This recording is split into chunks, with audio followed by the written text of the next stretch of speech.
On this episode of Epsilon Line, I'm joined by Kuldip Hillyer. Welcome to the show, Kuldip. Hi, Scott. Thank you for having me. Thanks so much for joining. I'm looking forward to getting into your background and the history of Kugamon. So maybe let's just start there. Could you share a little bit about how you got into the Salesforce space, and then maybe touch on the Kugamon application, how you came up with it, who it serves, that kind of thing. Yeah. So basically, I guess you know how people say there's an accidental admin. I guess I'm an accidental entrepreneur. I had worked for some competing solutions back in the days. I originally worked for a company called Ariba, and we're building a subscription management tool uh, process for Salesforce. I ended up joining this startup called Zuora, and they were building a subscription management application that would work with companies like Salesforce and others. And while I was working for them, it was pre-product, pre-revenue. I realized I needed to get paid, so I joined a That'd company be nice. called yeah. There's a company called Glovia. They're on the AppExchange from Fujitsu, and they built like an ERP app, so it allows you to create quotes and orders and vendor management and all that stuff. And I was their sales and marketing person. So I worked very closely with Salesforce to kind of get it going. And what I realized is that they were doing these impressive sales, but people weren't renewing because it was very clicky. Hmm. And because of that, I was laid off. And luckily, all this time, I had saved some money. And so when I got laid off, um, I realized, you know what? I can do something similar to Zuora, something like Glovia, something where companies like Ariba would want to implement. And so I started Kugamon. Um, it was really interesting because I got laid off. This was in 2009 on May 15th. And the very next day, I had to go visit my family in England. And they were like, hey, so how things are going? And I'm like, I got laid off yesterday. And they're like, well, don't don't be down, enjoy your trip. So I ended up joining the trip. So, but when I flew back, I articulated the plan. And so that we would build a quote, order, invoice, payment processing. So it'd be called quote to cash, completely native to Salesforce. And the company was started basically 6 weeks later, so on July 1st. And so that's the genesis of Kugamon. Wow, what a whirlwind! Have you ever reached back out to Glovia to say thanks for thanks for helping me launch Kugamon? Well, back in that June, I did reach out asking if I could buy the application because they understood like people would buy 500 users initially, but renew at five.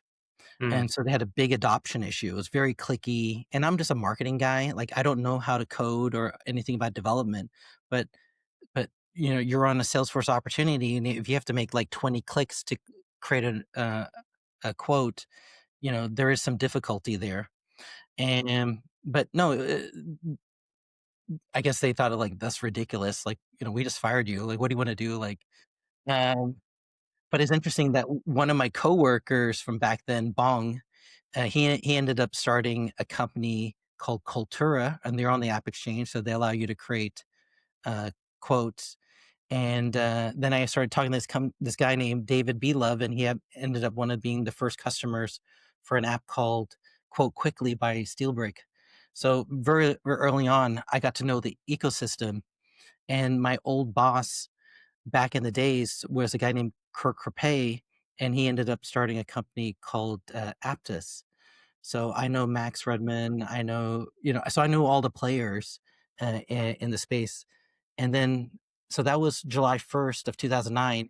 And then on, I believe, August 5th, Kugamon, our listing went live, our app went live. So I think we're the fastest app from company formation to be on the App Exchange. So I think Kugamon is literally the very first native quote to cash app on the App Exchange.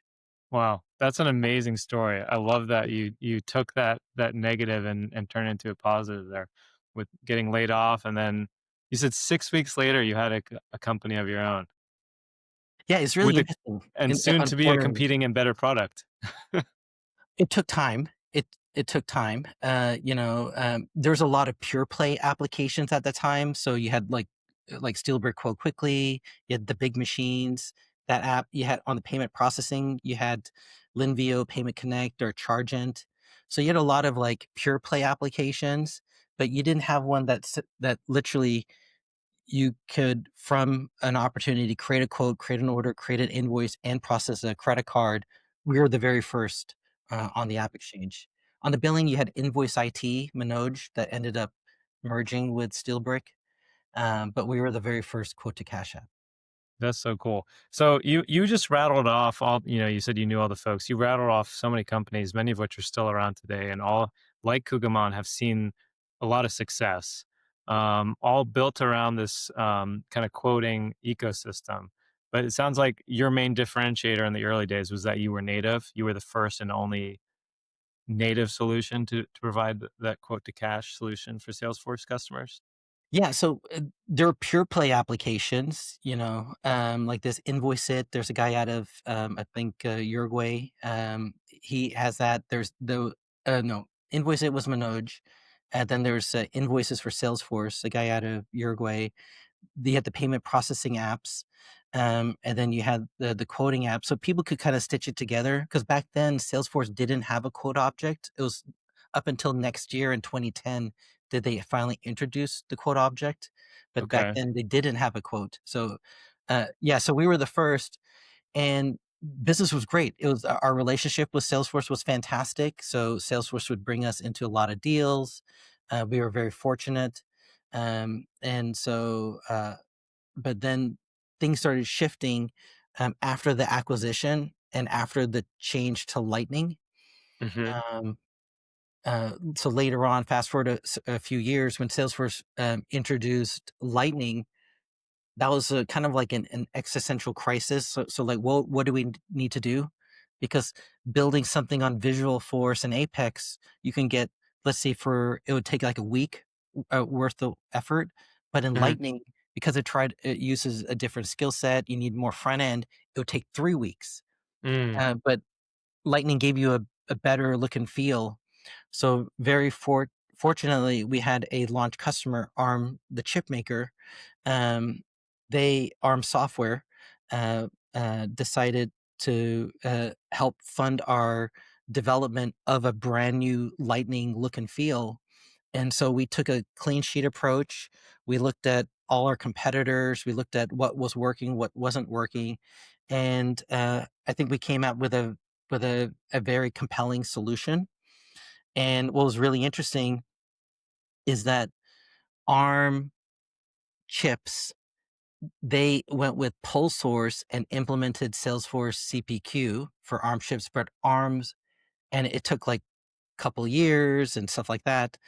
But ARM Software, they sold subscription, they self implemented Kugamon, and they were up and running within a few months. Wow. So we had one org with two different instances of CPQ solutions, but two different experiences. So Cool. And I want to clarify, I want to make sure I understood this right. So ARM software essentially almost like a professional services agreement, contracted Kugamon to no, update your UI. Am I understanding no, that no, correctly? no, no, no, no, Oh, no. okay. So so we told ARM software. So at the time, we had our Lightning classic view of CPQ and subscription management and billing, and we told them like, hey, there's this program called Lightning, and we gave them mock-ups of this is what we're thinking, because Hmm. you don't want to buy something and then there's a shift and so forth. So we gave them Sure, a heads sure. up of like, hey, Smart. this is what it's gonna be, Hmm. and they ended up buying like a large user count, pre-purchasing basically a couple years and paying up front. So that helped fund the development. Oh, nice. Okay. Yeah, Wow. so That's they're nice to very get the front generous. loaded Yeah, revenue. yeah, and so we were very, very fortunate, and then they basically got early access, Hmm. and so it was a global launch. A guy named Wes, he was the worldwide. senior director of sales operations, and it was a global launch. It was like in Japan, England, and then operations here in the Bay Area. And they're very happy. And from that success, we just continued and just filling in the functionality. So yeah. That's so cool. Now you touched on a topic that I did want to get into and ask you about, and I can't remember if this would have been before or after Salesforce released Lightning, but obviously Salesforce did acquire Steelbrick Hmm. for their Salesforce CPQ solution. Hmm. Um, and I'm wondering what that was like inside the halls of Kugamon at the time. I mean, I imagine that felt like an existential threat, but I'd be curious Yeah, to know yeah. how you approach that. So couple things came into play. First of all, there was a shift to Lightning, and then there was Steelbrick, the acquisition. Um, because Steelbrick had skinned their app with Salesforce Lightning components, so it looked very pretty. It looked different. Mm, It looked modern compared to ours. And what Steelbrick was a very powerful quoting tool. So we put all our effort on just looking at the entire flow. So quotes, orders, invoices, payment processing, and they focus a lot on all that effort on the quoting experience, which their tool was very, very impressive at that time. Like you can create complex configurations and bundles and stuff like that. mhm, Um, and then we started hearing stories about Steelbrick. So at the Dreamforce, we met some consulting partners because at the like we weren't at that point. Our relationship with Salesforce started becoming adversarial. So we were working. So Salesforce AEs would bring us into deals. Now they weren't, and mhm. so we weren't Because really now they wanna push CPQ for right, right, their right. quota retirement, right? So Because creating a quote and creating an order and closing this transaction is a natural extension of the opportunity. So if you spend all this time, telling the customer like, "Hey, you can use Salesforce for your lead management, for your pipeline," and so now you have this perfect add-on that allows them to like sell more ACV and so forth. So it made sense. And mhm, Kugamon, even though we were contributing um, to the COA and they're getting quota relief, they were only getting 15% with us, but they get 100% selling Salesforce CPQ. And so, so at that point, we weren't really focused on them. We were just then heads down, uh, uh, adding capabilities. But then we're at Dreamforce and these community events. We would then talk to consulting partners, and then we would hear stories. We were like, okay, like when a consulting partner is trying to do a customization, it's kind of like a black box. If they have an issue, Salesforce support was very adversarial. We'd hear that CPQ is really slow and complicated. And then we realized that with the training, you have to get CPQ certified, which is kind of ridiculous in the whole sense of it, is that there's a technology that's so complicated that you had to get this education and that people are boastful that they got that they got these certifications when at the end of the day it's like business software. So all that time they're learning Salesforce CPQ, they're not spending time with their friends and family and life. They're like, hold on, I got to like learn this business software, because it's so arcane. So once we started realizing, because Salesforce marketing, from a competitor point of view, it was like, this product is amazing. You can do all this, all these great sales, and it's all you can get all this automation, and so when the consulting partners were telling us like, "Hey, it's not all that, you know, you guys like don't throw in the towel. Like, you guys have a good product." Then that helped us, and so then what we did is we just went back and could just continued on focusing on everything that we found that CPQ was lacking. So we focus on subscription management, making it very easy to co-term, make it very easy to prorate. We then focus on the ownership experience. So from the admin, so like we created wizards and a lot of nice, pretty screens. So so that when they're going through and creating complex, everything is easy to them. We started creating a lot of automations, and so through the process. So you didn't have to remember all these crazy like, okay, well, if I'm doing trying to create a contract, I have to go to an opportunity and hit this checkbox. Like we looked at it from a clean sheet approach, like how can we naturally create a quote? Okay, that's the quote I want. How can I create an order? And so from that point of view, focusing on making Kugamon easy to implement, easy to administer, and easy to own, that was and then also pretty, like making just a very pretty app, from a clicking experience and so forth. That became then our differentiator. And so then we started actually winning deals where people like, okay, we actually spent all this money on CPQ. It was a failed let's just go with Kugamon. And then now we're at a point where like in the community, people will just recommend Kugamon. So we now we know where we fit in the ecosystem. Well, I think it's first of all, congrats on making it through what I imagine was a pretty tough time there. And I also, I bet it's funny how things work out because I don't know if it's officially sunset yet, but Salesforce CPQ is being sunset. Oh no, If it hasn't, it is official. So it was in it is March. official. It was in March. Okay. Actually, it was actually uh, 4 or 5 years ago. So 4 or 5 years ago, so this is what happened. So Salesforce bought Salesforce the CPQ team, and then a year later they acquire Velocity, Yes. and that becomes industry CPQ. And then so now Salesforce has two CPQ teams. And then with the and you know there everybody's jockeying for position, and then this is during the COVID part. You started hearing that Salesforce had these layoffs, and they got rid of their expensive employees, and a lot of those were from the CPQ team, because after that point there was no new functionality added to CPQ. So for the last 4 years, there's been no new functionality added. And if you go into the Blazer Trailhead community, people would be complaining like, "Hey, like there's a new release, but there's nothing to CPQ. There's nothing new to CPQ."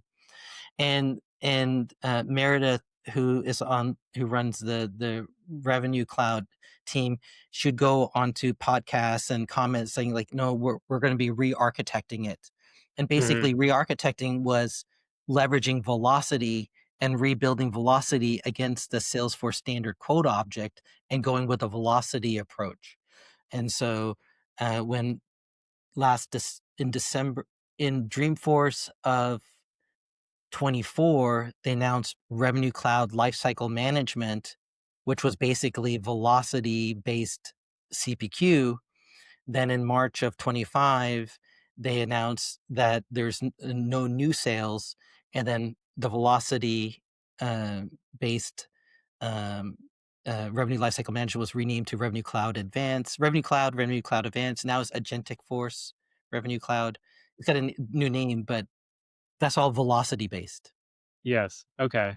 Well, it's funny, isn't it, that I'm glad you got the advice not to throw in the towel from those consulting partners because they're right. I mean, even after an acquisition from Salesforce, Kugamon ended up outliving Steelbrick. So I just think it's not every day that the Davids get a win over Goliath. So that's pretty cool. It's actually very interesting. I've been doing this for 16 years, and I'm really like gung ho. I was talking to a consulting partner, and they're asking me like, tell me about the landscape, and I feel like this is a very fortunate time. So how many customers do you think Salesforce has? Would you say around 200,000 or so? Is that a fair Yes, number? that Okay. sounds about right. Okay. So Six figures. Salesforce CPQ Sealbreak has about 7,000 customers around there. And I remember talking to Max Redman, and he told me that they do about 1 billion in revenue. Okay. Really? Yeah. Well, he was very proud. This was and so now there's only 3 companies that make a native CPQ tool for Salesforce. There's us. And so Kugamon, we do end to end. So from quote to cash, native CPQ, but we're focused on the SMB mid market. So basically 1 to 1,000 employees. And we start Hmm. around $50 a user. Now there's Revenue Cloud Advanced, and that's for more for the large enterprise because it's crazy complicated, and that's $200 a user.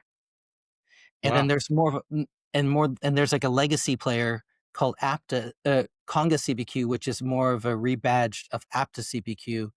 And but that's more for platform edition because it doesn't support the Salesforce product object, and so they have their own item master. So it's basically Interesting.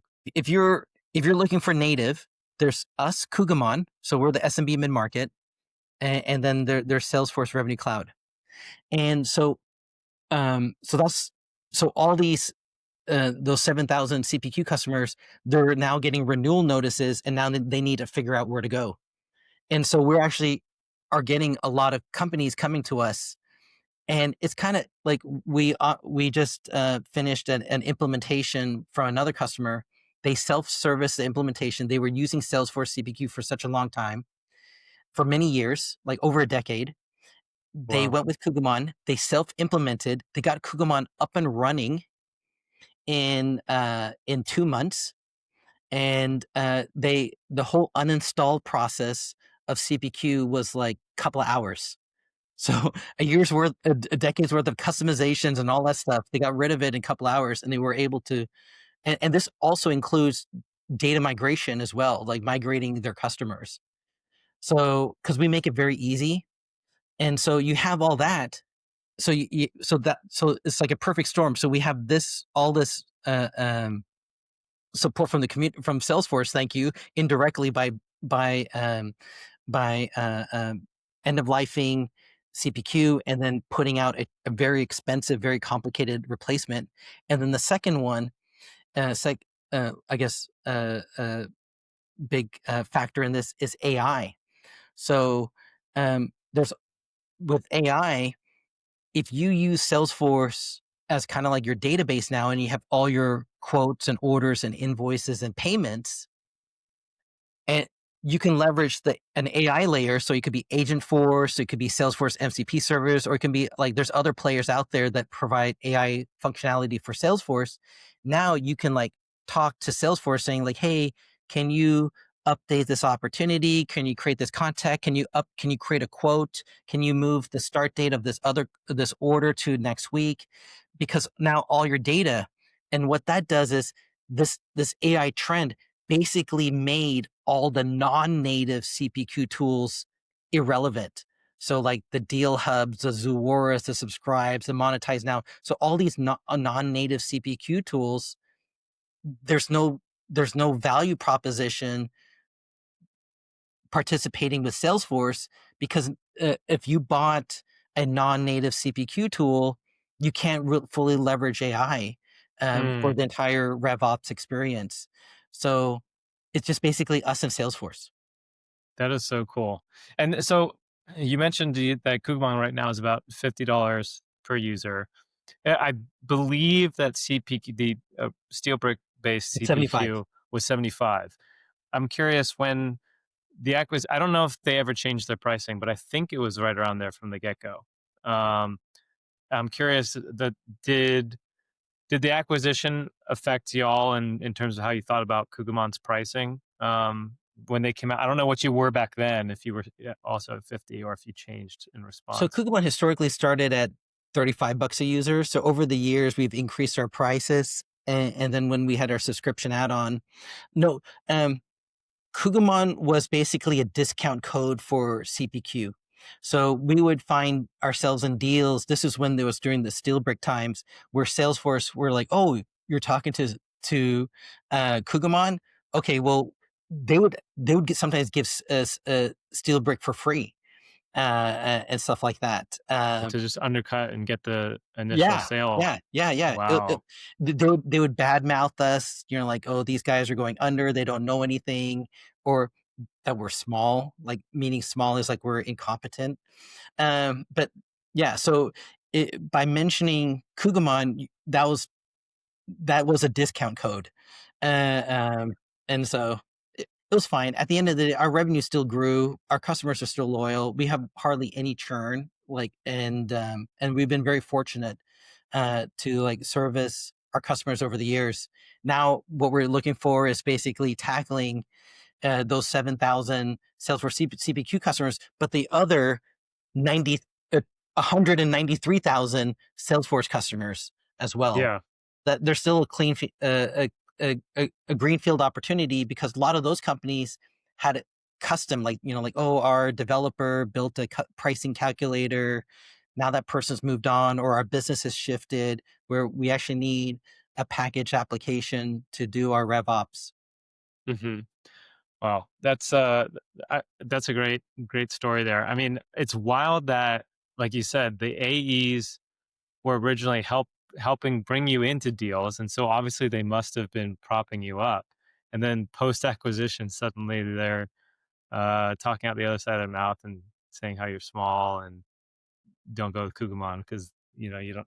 They're a fly by night operation. Um, well, I do want to ask, so kind of jumping around a little bit here, but I did want to ask about, you mentioned how you were at that organization where you got laid off. They had a solution that would could get like the initial sale, and then they had massive churn. And I was curious how you knew back when you founded Kugamon, like how did you know that the business model and the industry wasn't the problem? Because I think a lot of individuals would look at that and say, okay, this is not.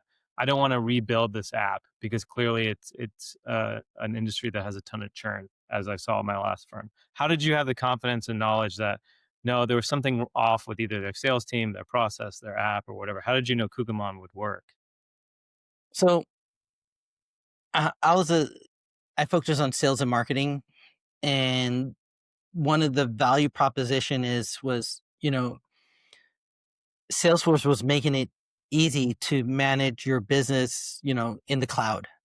Hmm. And they had extended the application where you can create these custom objects, and then they had launched the AppExchange and allowed you to package Visual Force pages.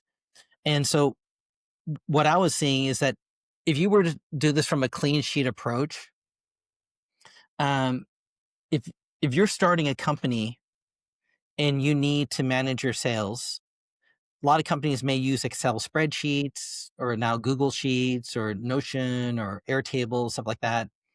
And, Salesforce is very expensive. Hmm.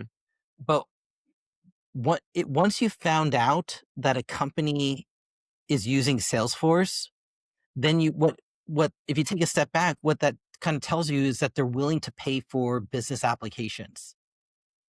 And so I found that participating in the Salesforce ecosystem, especially by being native, help bifurcate the market.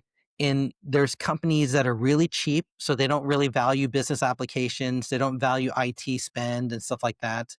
And Hmm. then there's companies that do value, uh, they do understand the um, the rationale of, I'm spending this money to manage my leads and my opportunities, my pipeline. Okay, I need to spend a little bit more money to now help close the deal. And so we became native to Salesforce, and I started Kugamon because Salesforce made it easy to identify businesses that are willing to pay for business software. Yeah, that's cool. So, okay, that's how you decided that it was the right ecosystem, right platform to build on. You mentioned earlier though too that you are more sales and marketing, and Yeah. that you're not So a developer. So back in those days, first off, correct me if I'm wrong, but I want to say that Apex came out in 2008, I think.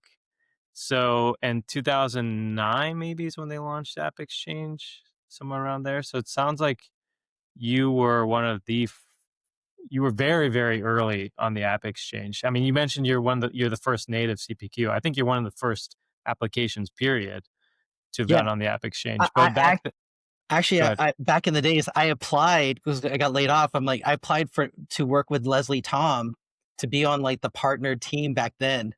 And Uh-huh. so, yeah, so what what I knew is I'm not a developer, but I'm also not an idiot. So if I can make the screens pretty and simple, then we all use products in life. Like we all know about design. So my very first hire, so I would go onto the Salesforce. It was called developer.force.com, and you had like these little, I guess boards you would say of just people posting stuff. Oh, yes, I remember those. Yep. And I would find people that way, and I found a really cool developer.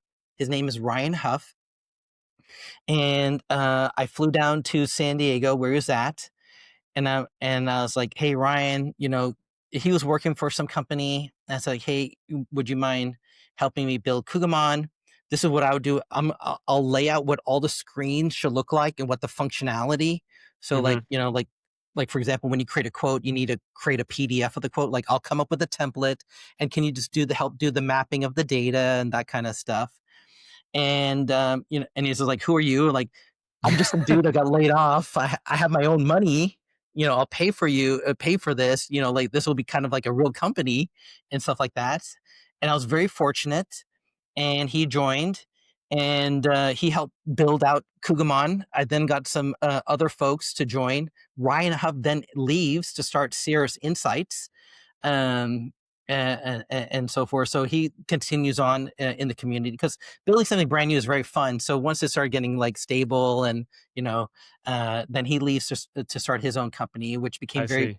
very well known in the ecosystem. And so as he was building it to help supplement Kugamon, we were doing consulting work for a company called Job Science. So behind the scenes, we were doing consulting work for Job Science. Ted Elliott was so awesome to supporting Kugamon. And so Kugamon was profitable since day one. And so Ryan and I would do some work with Job Science, would build Ted, that funds and my money uh, um, would help then pay for then Ryan and me to work on Kugamon. So the actual outlays of my money in Kugamon for 2020 for 29 was 17,000 like $500. Wow. So my That's not total bad my to get my started. investment, yeah, it was 7. And then then we started closing deals, and then and immediately we were profitable. I brought in new folks to help with sales and marketing, customer support, and so forth. Well, okay, so I think a lot of listeners probably would love to hear a little bit more about how you went about hiring and how you got those early customers. So, um, you had mentioned visiting your family in London earlier, I think, but you're based out of San Francisco today, right? Mhm, mhm. Yeah, And you were I was in based San out of Francisco. San Francisco back then, Mhm, mhm. correct? Yeah. When you started Kugamon, were you finding early customers from your existing network, or how did you get those early beta testers and customers? Yeah, so remember, Salesforce AEs, and the community was very supportive, right? And so I was getting, first of all, leads from the App Exchange. So the lead was new. So I was getting leads from the App Exchange, also from Salesforce AEs, because it was us, it was Steelbrick, it was Aptus, Quote to Cash. There's another a company called Chickpea. Um, Back in the days, I actually went to Adam and Bas, I forgot his name, at Chickpea. I said, "Hey, I got laid off. This is what I want," and I showed them my entire plan for Kugamon, Mhm. and they're like, no." I'm like, "Okay, well, I'll just do it on my own." And then they built their app similar to Kugamon. I was like, "Okay, well, that's kind of," and so yeah, so the Salesforce community, and then I created like this little, it's almost like a little Yahoo group. I created this email of all the other ISVs, because like we knew all each other, so I was just helping them, and I was jumping the call. So like there's and a lot of Salesforce ISVs were my customers. So like Scott Hemeter from GeoPoint, John Jessup, now it's 1440, stuff like. So I knew a lot of the Salesforce ISVs, and so forth. And even now, I give Kugamon like basically highly reduced pricing for fellow ISVs because I just want to give back to the community. That's So, awesome. I know a uh, lot of listeners are going to like to hear that. yeah, because what's cool about Kugamon is that we can integrate with the LMA. So if somebody buys, we can increase the quantity. If they renew, we can increase extend the end date. If they don't pay, you could just make it so it turns it off. So a lot of times this is all manual or kludgy with a lot of ISVs. And That's so so great. So you're selling because ISVs are given, like you said, the LMA, they're given their own partner business org to manage the licenses for their application that they're selling to Salesforce customers. But they've got their own Salesforce org too, so they could be Kugamon customers. So you could be selling to the ISVs as well as the Salesforce customers directly. yeah, well, just to let you know, ISVs are like the most difficult customers to sell into because they're like know-it-alls and they're like, you know what, I can do it cheaper myself. So I'm not really here to make money. I'm just here to just help them out because at the end of the day, any CPQ billing like license management automation that an ISV has done sucks. Like I'm providing them best in class, and where it's fully automated, everything is nice and clean. My biggest success story was Job Science. So when they implemented Kugamon, they were realizing that in the COA, when they were closing deals, they would register the deal with Salesforce, and then the finance person would register the deal with Salesforce, and then they're double registering. And then No, when the client 30% rev share rather than yeah, 15. and when the client canceled, they were not canceling it, or if they reduced it, they weren't reducing it. So they're doing all the news and increases, but none of the reductions and cancellation. And so they found out they were like, and then also if a client didn't pay, it wouldn't turn off the LMA. So they realized that there was like 600 grand in like money that they were overpaying and not collecting. Yeah, I mean, I imagine that paid the fee for Kugamon pretty quickly to Yeah, just yeah, yeah. find Yeah. all the money in the couch cushions.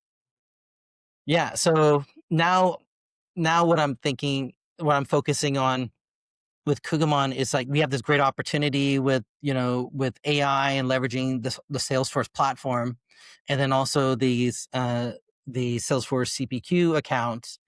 So I'm getting more involved with go to market.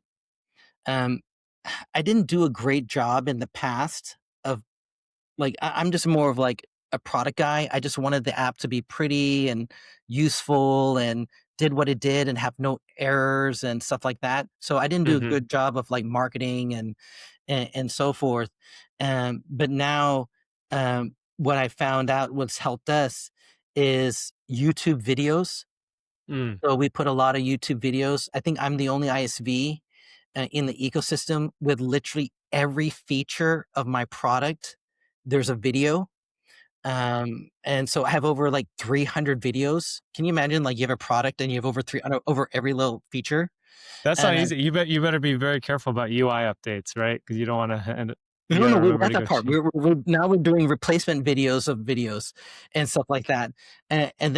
And so that's helped us. And this is advice for other ISVs. Just go to our YouTube channel. It's Kugamon, and it helped us because it got rid of our support cases. I have hardly any support cases because what we had was we had a lot of documentation, and so I told the team, I'm like, hey, can we have a video for each documentation article?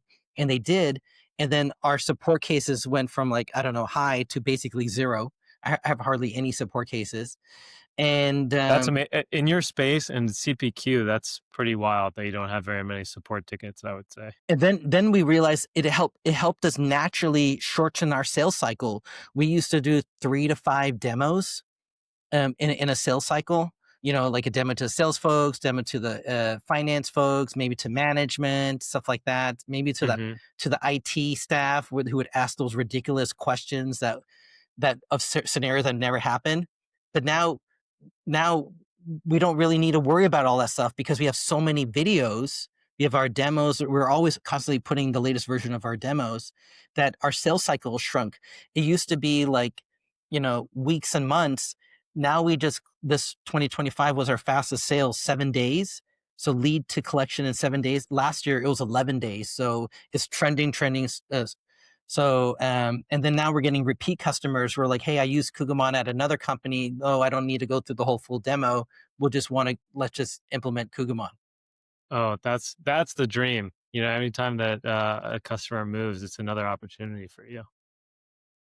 Yeah, so I'm a big fan. If you go on Reddit or in the community, people say that I champion YouTube a lot. So I really do. YouTube works.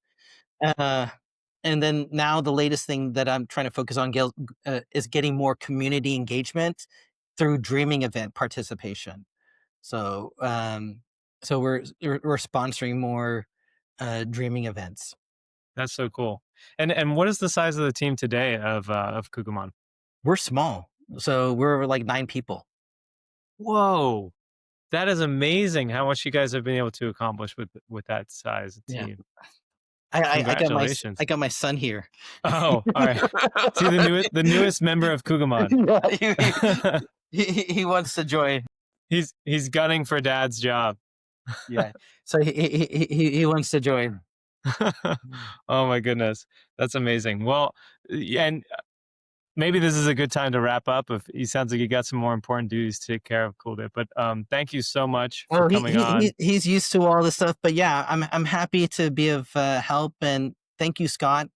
If any of your listeners want to get in touch, they can just check us out on Kugamon. They can email me. I'm Kuldip at Kugamon.com. And yeah, just I'm here to be of service. Wonderful. Thank you so much. I appreciate you coming on, and we'll talk soon. Thanks, Kuldip. Okay. Thank you. Take care. Cheers.